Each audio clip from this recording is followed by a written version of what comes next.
ফের শাসক দলকে নিশানা করলেন, অর্থাৎ বিজেপির নেত্রী রেখা পাত্র বলা যেতে পারে। সরাসরি সেই ফুটেজটা দেখুন। সন্দেশখালী থানার ওসি বলাই ঘোষ সন্দেশখালী থানার ভিপিকে দিয়ে ফোন করিয়ে মাম্পি দাসকে ওরফে পিয়ালি দাস তাকে ফোন করে সন্দেশখালী থানায় ডেকে পাঠিয়ে তাকে প্রলোভন দেখানো হয়।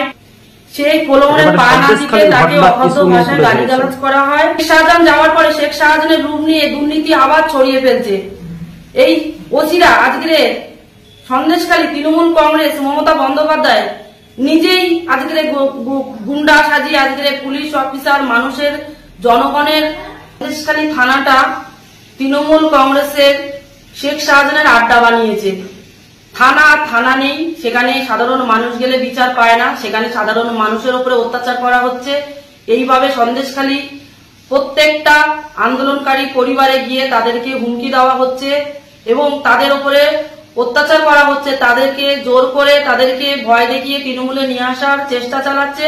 কিন্তু আন্দোলনকারী মায়েরা একতাবদ্ধ আছে, তারা কখনোই তৃণমূলে যাবে না এবং তারা সেই আন্দোলনটা আবার সন্দেশখালীতে আবার জাগিয়ে তুলতে চাইছে। এই বলাই ঘোষের মতন ওসি যদি এরকম করে যদি আবার আপনারা দেখতে পেলেন সন্দেশখালী অর্থাৎ মাম্পিকে যেভাবে হুমকি ধুমকি দেওয়া হচ্ছে তৃণমূলে যোগ দিতে হবে বলে, এমনটাই। তাই আবারও শেখ শাহজাহানের গুন্ডা বাহিনীর কি তাণ্ডব, তাই জনরোষে প্রতিবাদে সামিল হলেন বিজেপির নেত্রী রেখা পাত্র।